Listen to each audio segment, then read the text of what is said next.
Okay, so welcome back. We've been talking about neural networks. We're going to continue our talking about neural networks.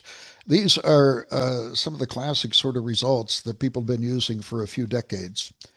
And again, when you look at a problem, sometimes the latest tool isn't the best tool to use. The best tool might be something that is more traditional. In fact, neural networks might not be the best thing to use. Maybe it would be more traditional. Um, you could actually use some of the classic techniques, for example, in classification. There's a great book called Duda and Hart, which goes into different classification methods prior to neural networks, and they work really good. And I think for some problems, they're actually superior to some of the problems that neural networks can solve. So again, the idea is don't kill a fly with a sledgehammer. Okay, you don't need to apply the latest tool. You apply the appropriate tool. And if you apply the appropriate tool, you can do great and wonderful things. The better the tool fits the problem, the better results you're going to get. So with that, let me start sharing my screen.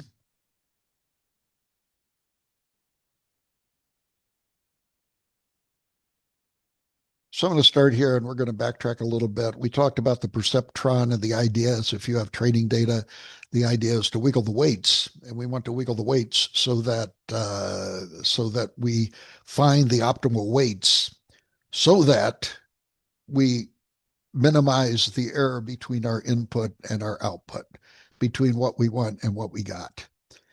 And then we showed that for no hidden layers, the update, this is the Woodrow-Hoff algorithm, the update is incredibly simple. In order to do steepest descent, the math says we take the input, multiply it by what you got minus what you want. In other words, this is kind of the error, if you will. And so this is the steepest descent. And what this does is it takes the error and reduces it. You want to reduce this error. And the update is the weight 2,4 is the old weight minus a step size. And the step size is a metaparameter. It's something that you have to choose. The book that I wrote with Russ Reed is called Neural Smithing. There is still an art to training neural networks because there are still parameters which you have to choose in order to optimize the performance. One of them is this step size. And so this step size will take you downhill. This is the derivative of going downhill, and it works very, very nicely. So the problem is, as we talked about last time, that if you just use this as a classifier, it turns out, and again, the details were in the last lecture, it turns out that the only thing you can do is make a linear, like I was going to say a linear line, all lines are linear, a linear partition between your classification data. So you have your green dots and your kind of yellow crosses. And if you are lucky enough to have this relationship between the between the yellow crosses and the green dots separated by a line, you're going to be okay. The other bad thing is that the line goes through the origin.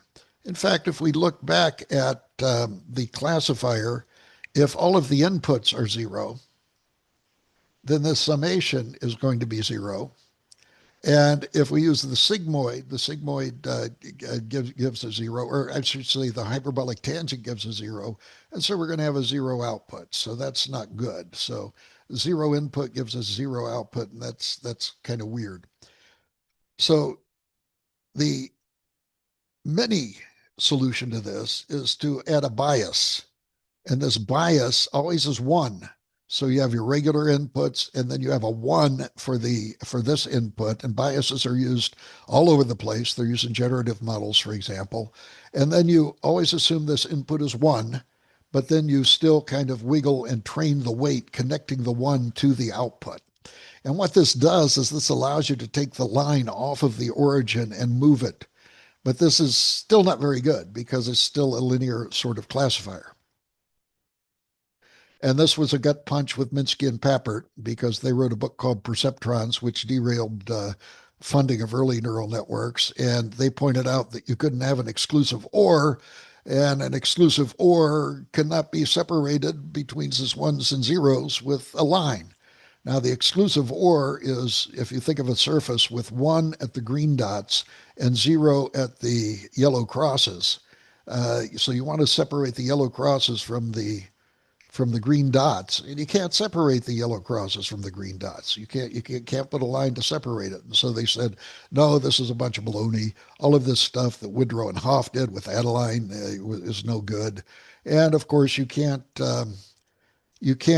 separate, for example, dots inside a circle from x's outside of the circle because they're not separated linearly. However, let me introduce the idea of nonlinearities and why nonlinearities are so important. Suppose we train a neural network with the inputs I1 and I2. I1 and I2 are the coordinates of either the yellow dots or the green x's. And then we're going to have another input, which is I1 squared plus I2 squared. Why? Because all of a sudden we have a paraboloid.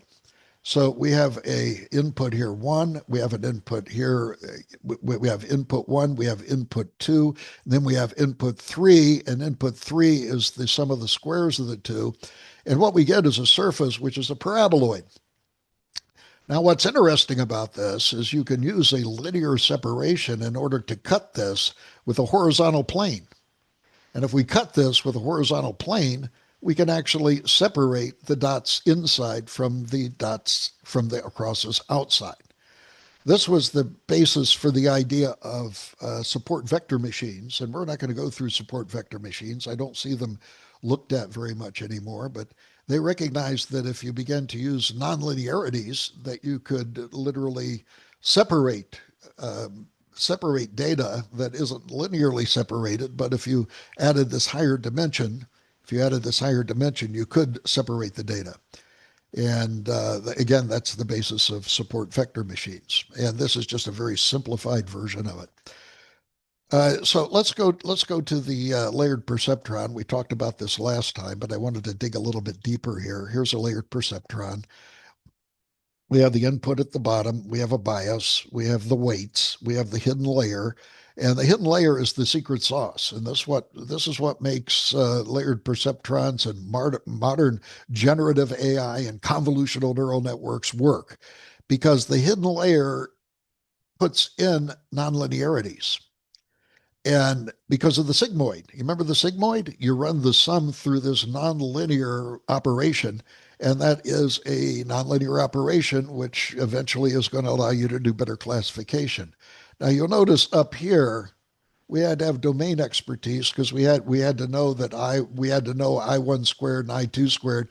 We had to know that we wanted to separate dots from the middle from the output. So we were very judicious in choosing this nonlinearity, the summation of the squares. In general, though, you don't know this. You don't know how the data lies, and so you just use a single nonlinearity, and it turns out this sigmoid works very, very well for everything. So we have the bias. We do have a bias here, and even the hidden layer has a bias. So every hidden layer also has a bias. Now, what is the bias? That means that the value of this neuron is always one. It's always one. And then we train the weights in order to get the classification boundary away from the origin to give us more flexibility. We have a layered perceptron, we have the neurons, and we have the input. And here's the problem. We have the input, and this is what you got. This is what the neural network gives you. This is what you got. Y is what you want. So the difference between what you want and what you got is the error, and you want to reduce that error. And that's the whole idea of twiddling the weights around with the nonlinearities in the hidden layer or hidden layers in order to get better results. You've heard of the term deep learning. I think in the most generic form, deep learning simply is the fact that you're using lots and lots and lots of hidden layers. So the neural network itself is deep in that sense. It turns out that with with modern computers, you can actually do deep learning. It does turn out that the incremental weights, this going downhill, if you will, is something that takes a long time.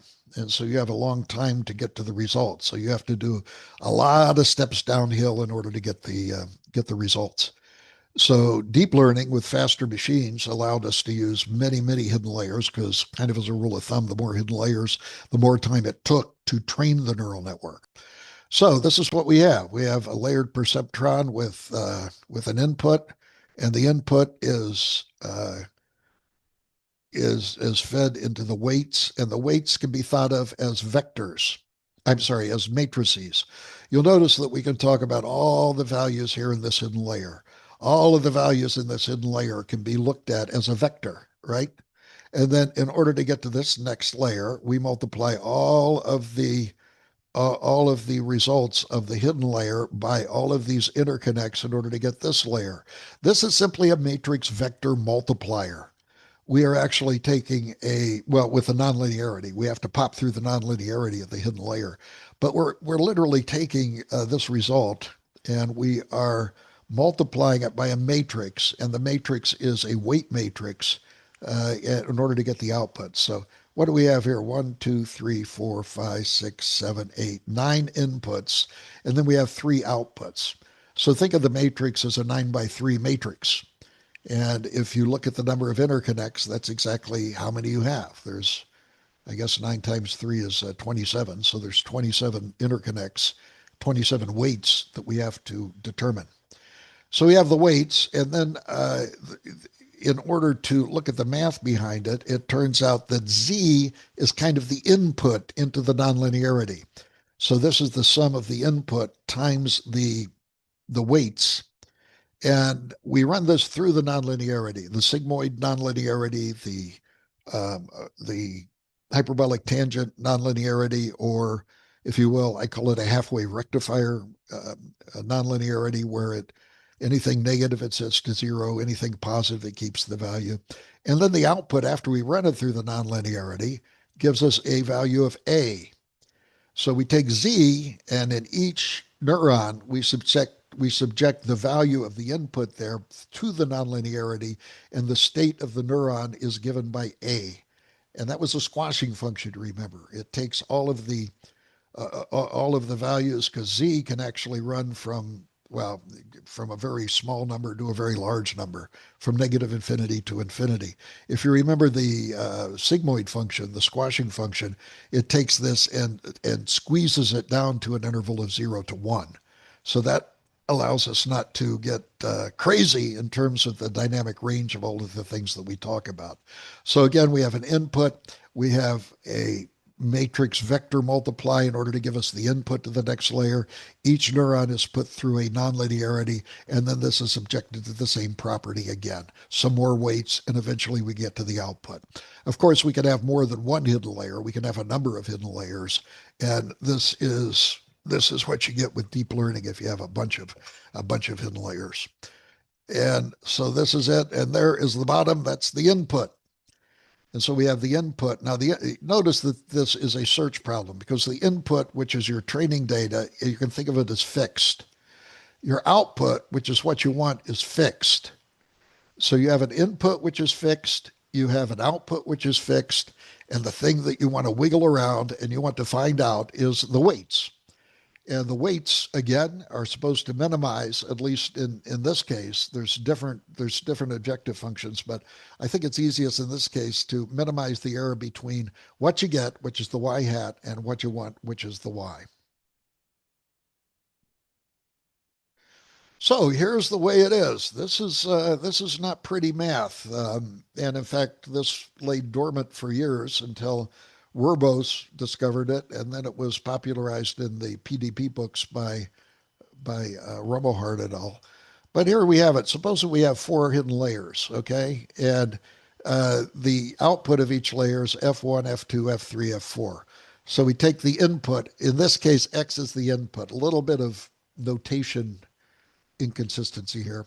But we take the input here, X, we subject it to a matrix multiplication times, or matrix multiplication, running it through the nonlinearity.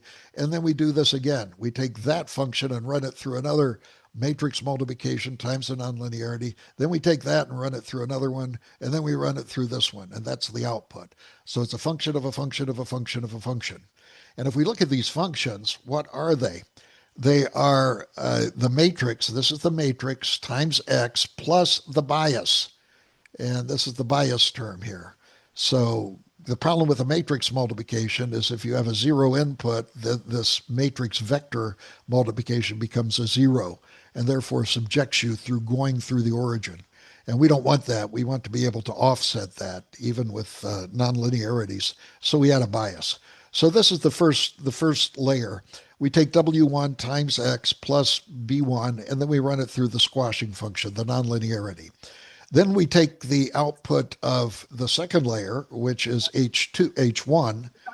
We subject that to a matrix vector multiplication, and we add B2. Okay, so this is what we have to do. So in general, at the bottom of the equation, we have f of x. This is a function of the neural network. It's a function of a function of a function of a function. And then we have all of these parameters, the weight matrix, the weight matrix, the weight matrix, the weight matrix. And what we have to do is we have to figure out these weight matrices because these are the weights of the interconnect of the neural network. And then we have to also determine the B's, the bias terms. This is the weight of the neural network coming from the bias node.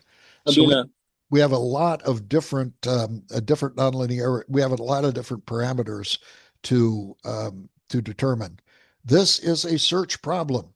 We need to perform a search in order to minimize the error between what you want and what you got. And that's the entire idea of this multi-layered perceptron. Now, people knew how to use this multi-layer perceptron, and notice in order to find the W's to get the optimal result, you could use any search algorithm you wanted to. You could use, for example, evolutionary computing, where you had like 50 different neural networks, and each of these neural networks had different weights. You can look at the errors, look at the ones with the biggest errors. You could throw those away, keep the ones with the smallest error. We kind of duplicate those, do a little mutation of the weights, and continue to do that. Now, that's not a very efficient way to do it because it requires, in every case, us to evaluate an entire neural network. We have to look at the entire neural network for each one of these steps in the evolutionary computing. Can we do that? Can we train it using evolutionary computing? Sure. In fact, probably any search algorithm would work. But the problem is with these search algorithms is that you have to consider the whole neural network at once in order to perform the training. And it's better if we can localize the training in order to minimize the complexity of this. And this is what error back propagation does. So again, we can find these W's using any search algorithm, but we are going to use it using error back propagation, and you'll see the beauty of this. So here's what we want to do. We want to take the loss function. The loss function here is the error function. So we want to we want to compute the partial derivative of the error, the difference between what you want and what you got squared, with respect to each of the weights. And what this will do is this will give us the direction downhill in order to minimize the error. Now, the beauty of error back propagation is it recognizes this partial derivative can be written as the product of these three different partial differential equations. So you notice that I always think about this as the denominator canceling the numerator. That's not exactly what happens. And we have two cases of denominators canceling the numerators. Of course, this again is not what happened. But this is a chain rule, if you will, for partial derivatives. So L is the loss function. By the way, there's a problem with nomenclature for neural networks. Um, when I was when I was involved with IEEE in terms of the IEEE Neural Networks Council when I was president, and there was by the way, that's become the IEEE Computational Intelligence Society today. But I set up a task force for nomenclature, and you know what they couldn't define? They couldn't define neuron. What's a neuron in terms of a neural network? Do we talk about the input as a neuron? Do we talk about the output as a neuron? I think it's clear that everything in the hidden layer can probably be talked about in terms of a neuron. They wanted to be biologically matched in some way, but nobody could ever figure it out. And actually, this was to my to my fortunate case because For a while, I was an expert witness in a trial between something called Neopath and Neuromedical. And what happened, they were suing each other. And by the way, if you ever get into a business, don't sue. Your life will be miserable if you ever sue anybody.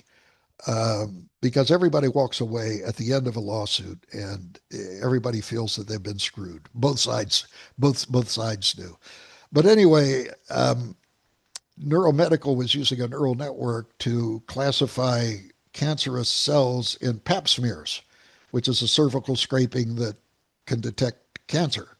And they were doing image processing and doing all sorts of fun things. That was Neuromedical. Neopath, which was the one that I did the expert witness for, was doing something called a fuzzy decision tree. And we were talking about fuzzy decision trees, and Neuromedical said our fuzzy decision tree was a neural network. So we had to go in and we had to fight nomenclature and have a Markman hearing. And a Markman hearing, by the way, is where you define terms. And with my work with the Neural Network Council, I said, well, you know, you really even can't even define a neuron. And I showed them reports from this committee, and even today, I recently looked, I think about a year ago, into IEEE dictionary, and the neuron is still not defined, interestingly. So we think we know what a neuron is, at least an artificial neuron, but maybe we're really not sure. So we went to trial, and I did all depositions and testimony, and it was really weird. The funny part is we went to trial in federal court in New York City. And the court building there is just beautiful. In fact, if you've ever watched a movie, they probably have a shot of the external shot of the courtroom, the federal courtroom in New York City. It has all of these columns and it looks really kind of cool. But it turns out that patent infringement is a federal offense, and therefore it has to be tried in front of a federal judge. Why is that? It's because patents are referenced in the US Constitution, and therefore patents are constitutional and therefore covered by the federal government. So we went in there, we had a good time, and I was cross-examined by a lawyer that they told me that this lawyer had literally had acting lessons. That's interesting that you get litigation lawyers with acting lessons. And boy, he came on and he did a great act. He had Dr. Marks, you know, that sort of stuff. So anyway, it was a fun experience.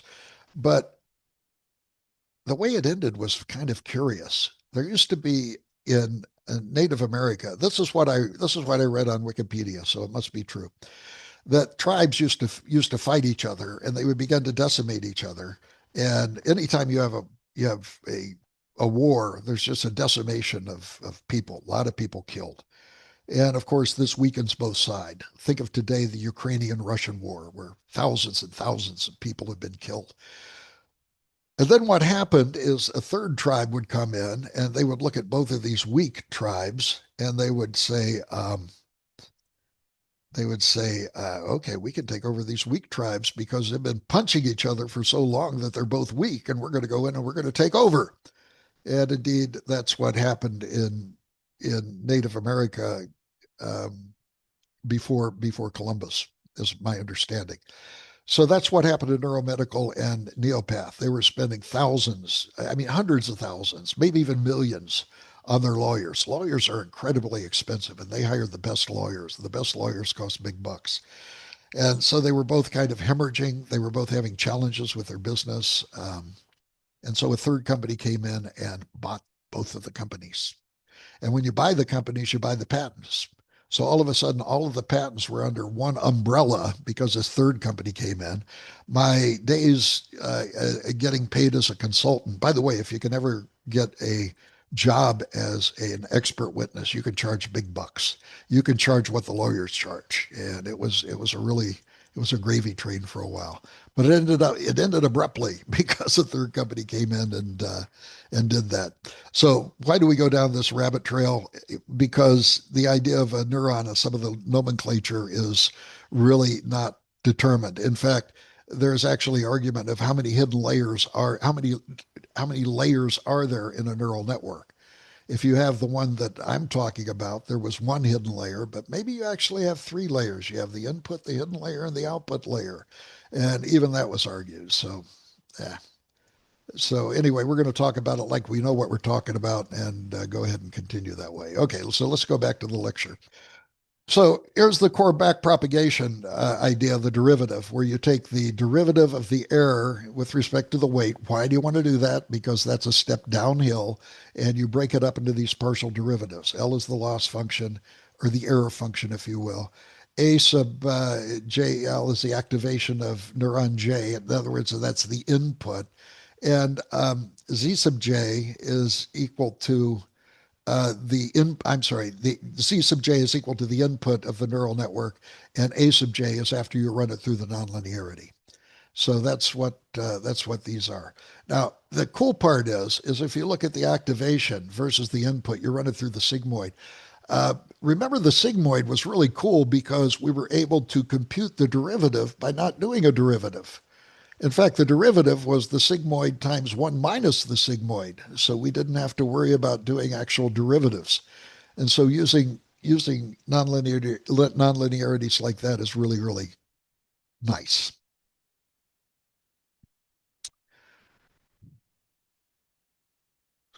Okay, onward.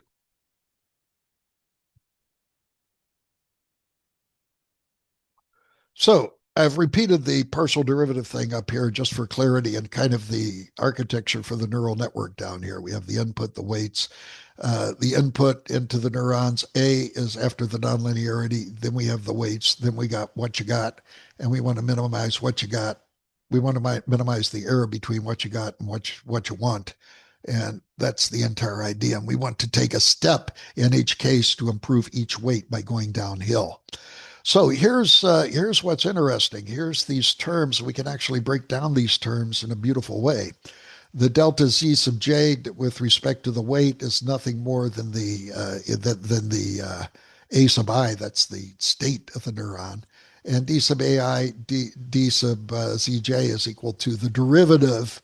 And remember, this is really nice because for the sigmoid, the derivative of the sigmoid is the sigmoid times 1 minus the sigmoid. So you want to do something where you actually don't do derivatives. You want to use a function that you can compute the derivative very easily. And then here's the beauty. The derivative of the loss function with respect to the weights is equal to del sub j. Now we haven't introduced this yet. Del sub j times the state, if you will, of the neuron. The and this del sub j, if we look at the mathematics, is equal to the derivative with respect to the loss function delta times the sigmoid. And this is what's interesting. These terms can be determined in the forward pass. These delta j's are not determined in the forward pass, but it turns out you go to the output and then you go from the output to the input, and you are able to compute these del sub j's. You take the error of the output, you back propagate it through the neural network, and you paint each of the neurons with a del sub j. And with this del sub j, you get some beautiful results. So let's talk about it. Error back propagation. So here's the idea. You consider the neural network. Here's the basic idea again. And the forward pass computes all of this. They compute the z sub j's and the a's. But what we want to do is compute the delta functions. And the delta functions is, well, again, the entire idea is to minimize the cost function here. And here is the way that the dells are computed. This is step number 3. By the way, these are step number 1, so I'm kind of repeating myself. This is the basic setup. They say that teaching is repetition, so I'm doing repetition. Here's the basic setup. Here's the loss function. And so we're repeating ourselves. And then we're now going to talk about this del sub j, delta sub L, I'm sorry, which is what you get in the back propagation. So this is crucial because the chain rule allows you to compute gradients efficiently by propagating this delta function backward through the neural network. And here is the mathematics behind it. The delta is equal to the derivative of the loss function times derivative with respect to the state of the neuron times the nonlinearity times E sub L. Now, don't uh, don't let this throw you. This is element wise multiplication. So you can take two vectors and you can multiply them together if they're the same size. Just multiply them element by element. That's what we mean here. And delta prime is the derivative of the activation function. So we want to use the mean square error, and it turns out that the derivative with respect to a sub j is equal to what you want minus what you get, and thus delta sub j is equal to the result shown on the bottom. Now, there's two ways that you have to do this. You have to compute these magical delta j deltas first at the output level, and then you have to compute them at the hidden layers. And this is the equation for computing at the hidden layers.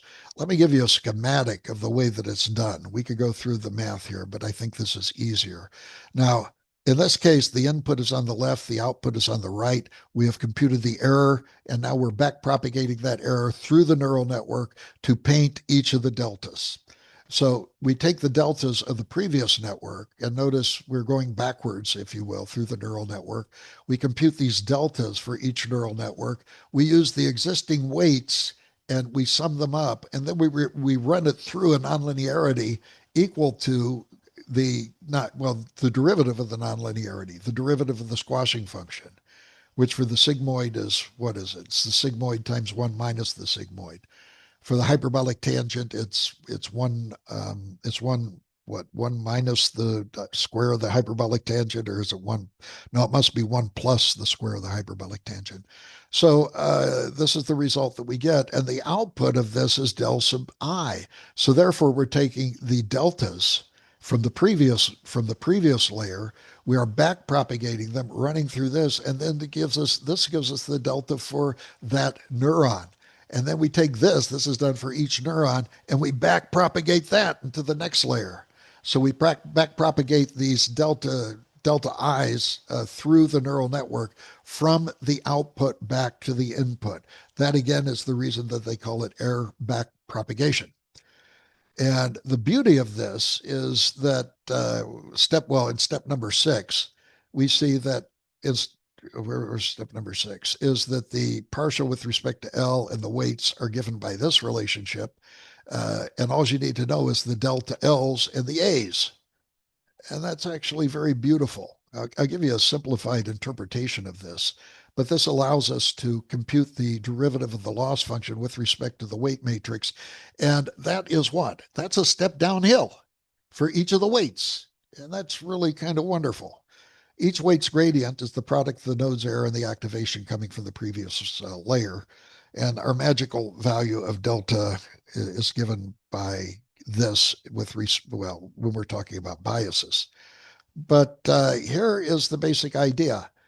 Going downhill, we want to take the old weights. We want to take the old weights here. We want to take a step downhill. Eta is the step size. This is a meta parameter. We have to choose this parameter in order to optimize things. And we'll talk about this in a little bit. And so this is a step downhill in order to reduce the error, and that's our new weights. Now, have we gotten to the optimal yet? No, we have to take a number of steps in order to minimize this weights. And there's a similar equation for the biases. So every step of back propagation computes these partial derivatives so the network can gradually improve. Here is the beauty of it, and I think is the very simplified version of it. We have these neurons. This is the neuron on one level. This is a neuron on the other level. Remember, every neuron has been painted with a value, and each of the values, come to think of it, this should be an A down here. I'll correct that. Each of these values is determined through the forward propagation and the error back propagation. And here's the beauty of it. We only have to know the delta here. We only have to know the A here in order to update the weight. We don't care what's happening with the weights in the other part of the neural network. And if you use something like evolutionary computing in order to train the neural networks, which is really a stupid idea, you have to consider all of the weights contributing towards the error at once. And you don't want to do that. That's just too much to think about. So this makes the training of the neural network what? It makes it localized. And so we can just do things locally and not have to worry about these different results. So again, at the bottom, we have the forward propagation.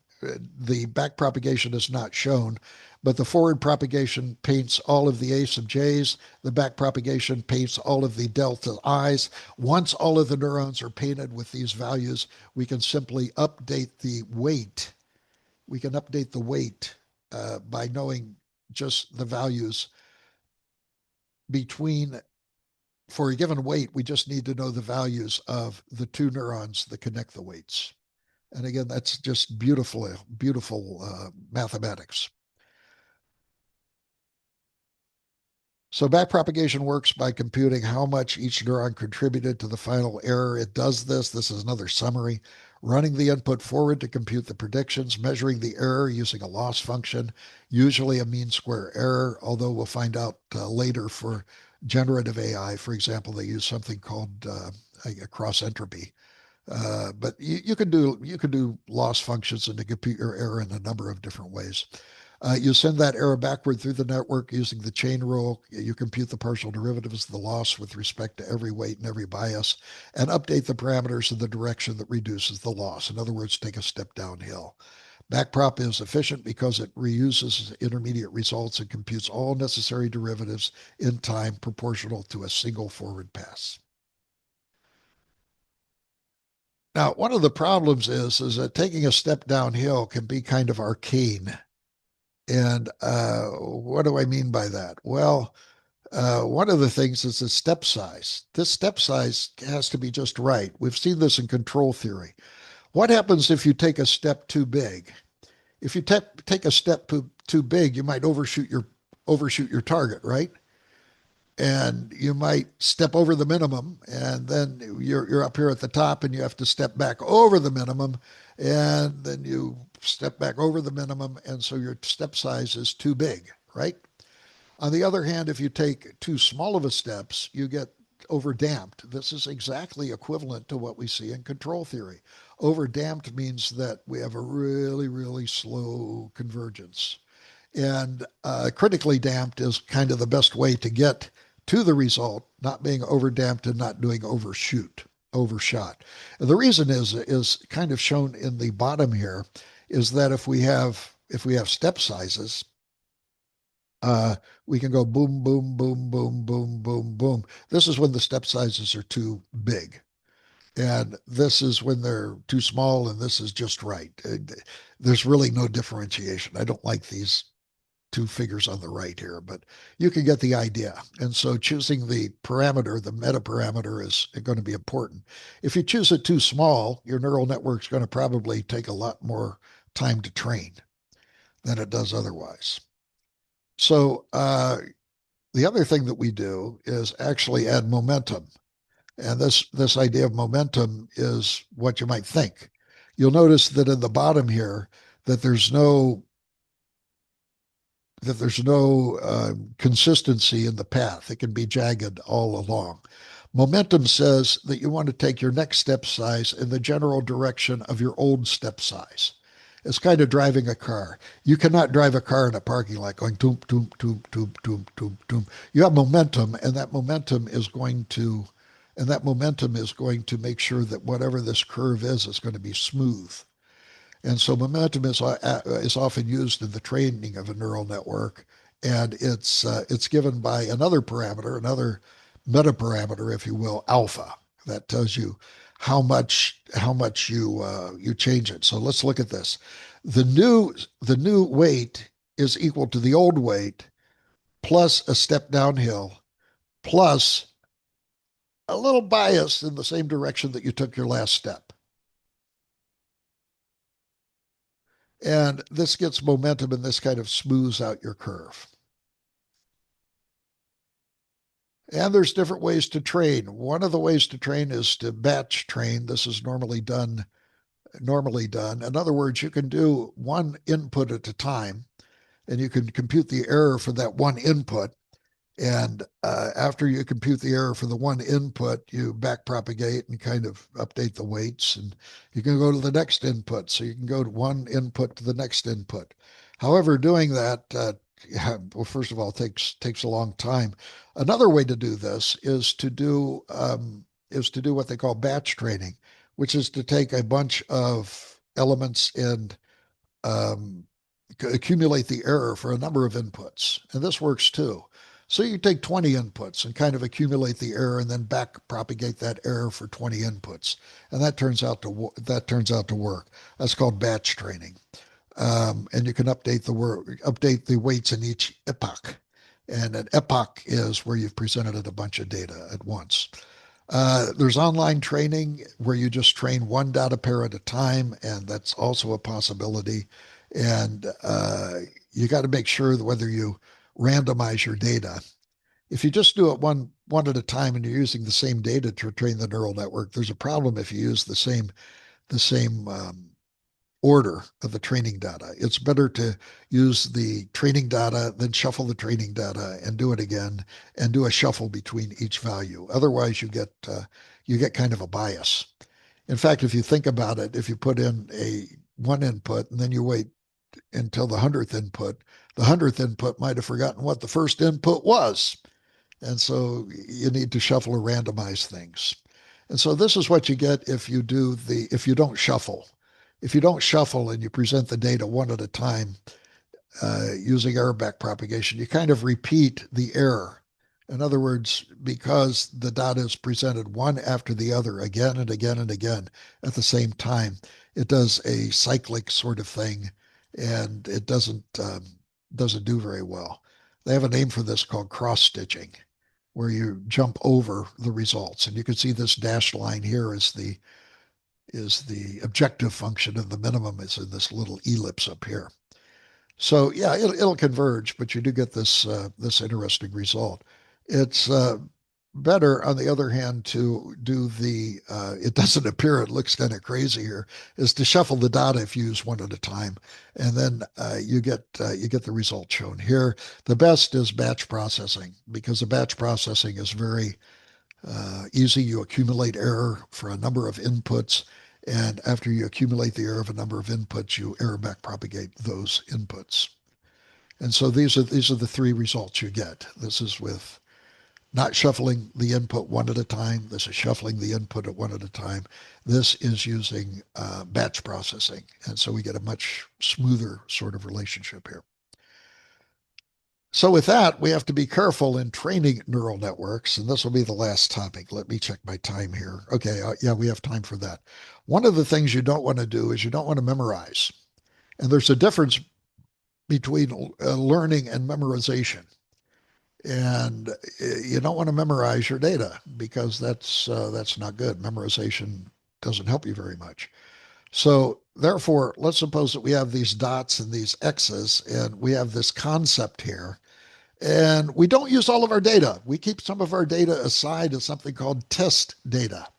This is very conventional for neural network training for classifiers and simple regression because you want to learn versus memorization. So therefore, we have this concept. You see this white boundary here. That's kind of the ideal boundary between the circles and the X's, right? So therefore, we want to choose a boundary between the X's and the circles. And one of the boundaries that we could use is this pink thing, right? I mean, doesn't that isolate the circles from the X's?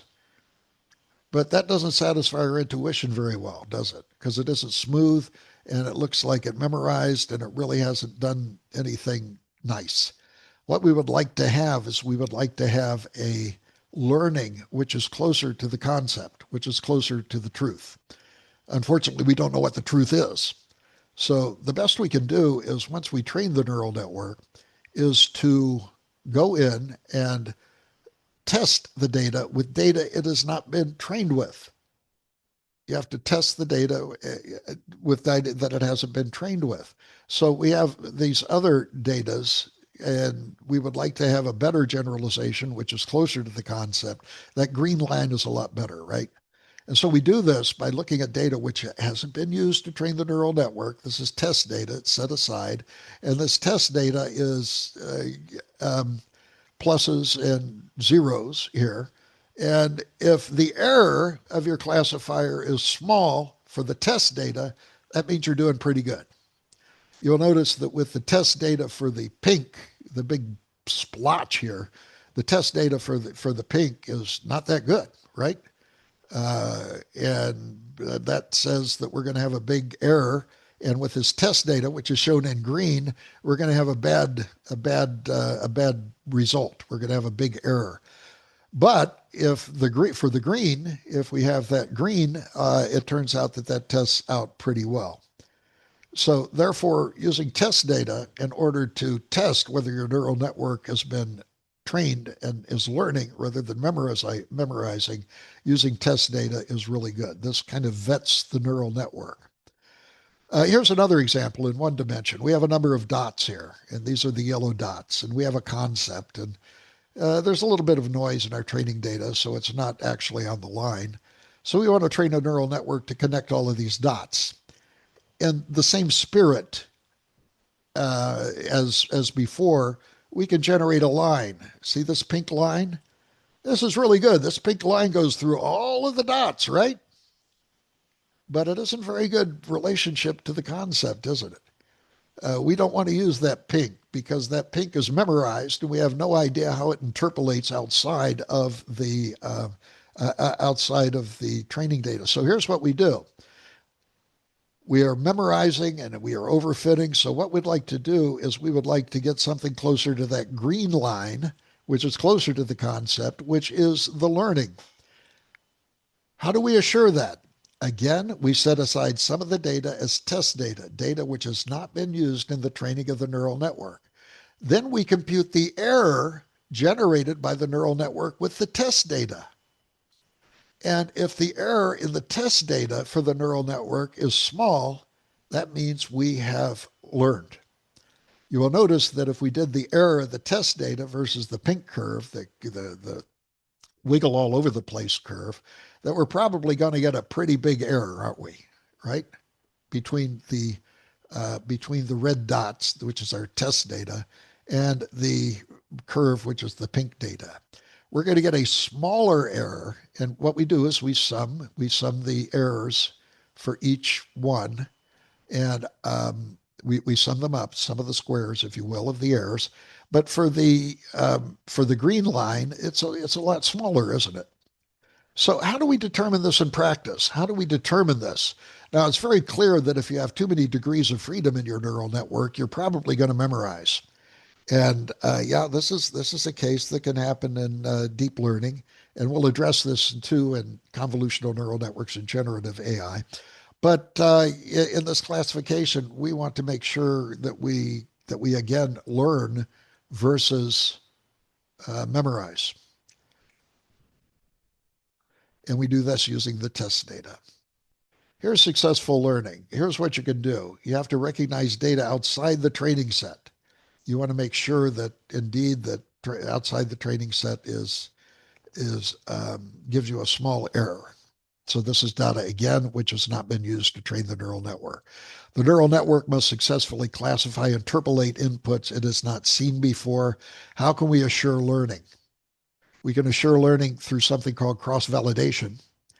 And I'm going to explain to you now what cross-validation is and choosing the neural network structure. Oftentimes, we don't have the domain expertise to know how many hidden layers we need and how many neurons we need in each hidden layer. That's still kind of an art. That's the reason that Russ Reed and I titled our book Neural Smithing, because there's still an art to doing this. And you could actually try a number of different architectures. And even if you got an architecture, you have to choose the step size. And if you use momentum, you have to choose the momentum. So there's lots of hyperparameters associated with training neural networks. So here it is. Here's the training error. Now, as you begin to train the neural network and you look at the iterations, every time we go through a backpropagation cycle, that training error is going to get smaller and smaller and smaller.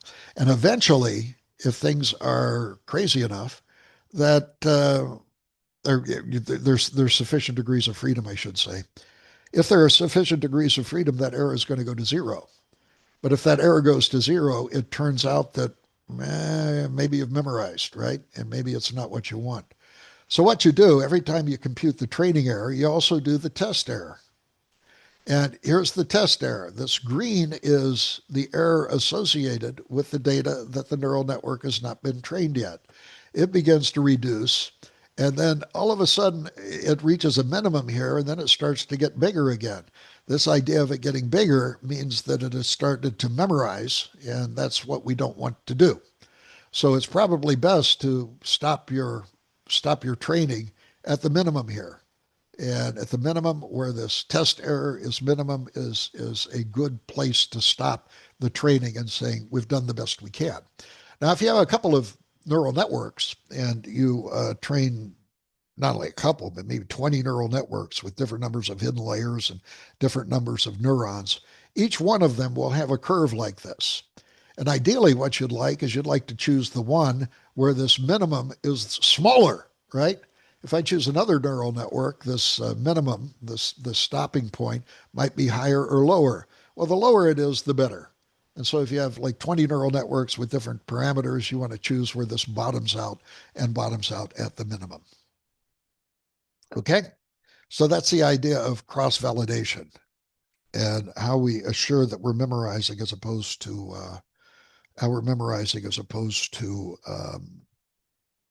learning. We want to learn. We don't want to memorize.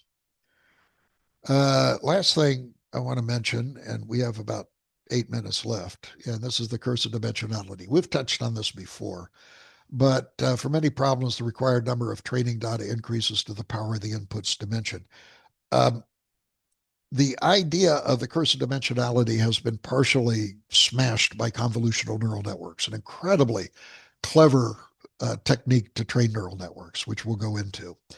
It used to be that you could not train neural networks on images. There were just too many pixels in the image. You had to rather uh, dig, deeper, and you had to you had to you had to do something else. You had to reduce it to the features. For example, I think I mentioned the idea of differentiating between sumo wrestlers and basketball players. You can't give them pictures of basketball players and sumo wrestlers. You can with convolutional neural networks, but the neural network that I just presented, which is kind of the generic neural network, no, you can't. And the reason is because of this curse of dimensionality. Let's talk about the curse of dimensionality.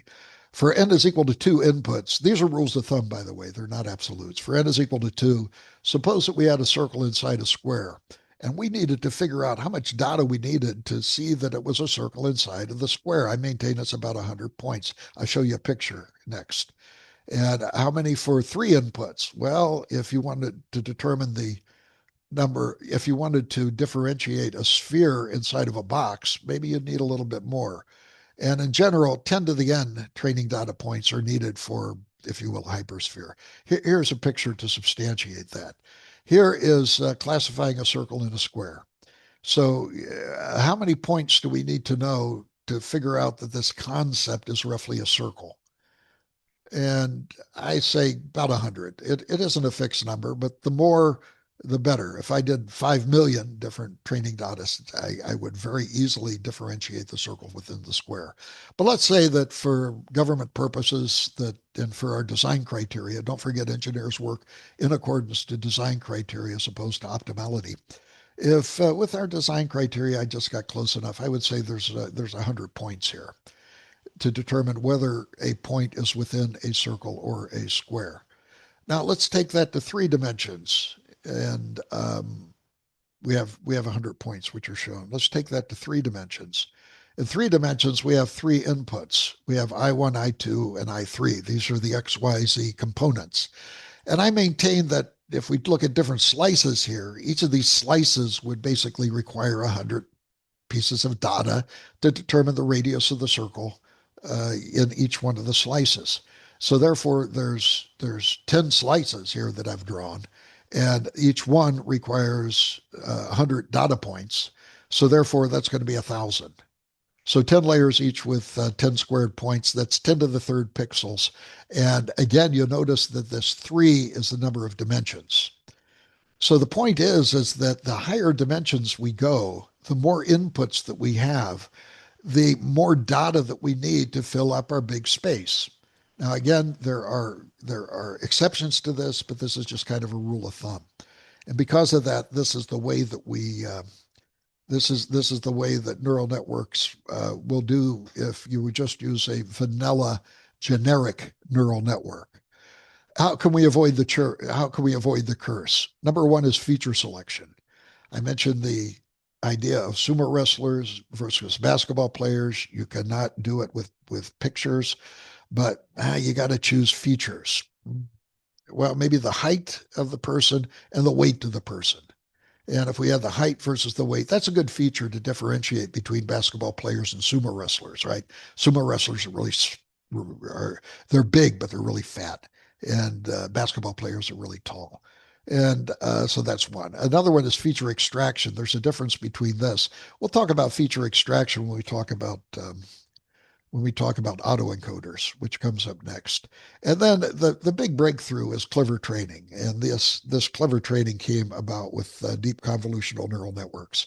And it's a very clever way of getting around the curse of dimensionality, which now allows us to look at images pixel at a time without suffering from a curse of dimensionality. So with that, I think I think that probably this is a good time to end. So thank you for listening, and um, we'll see you next time.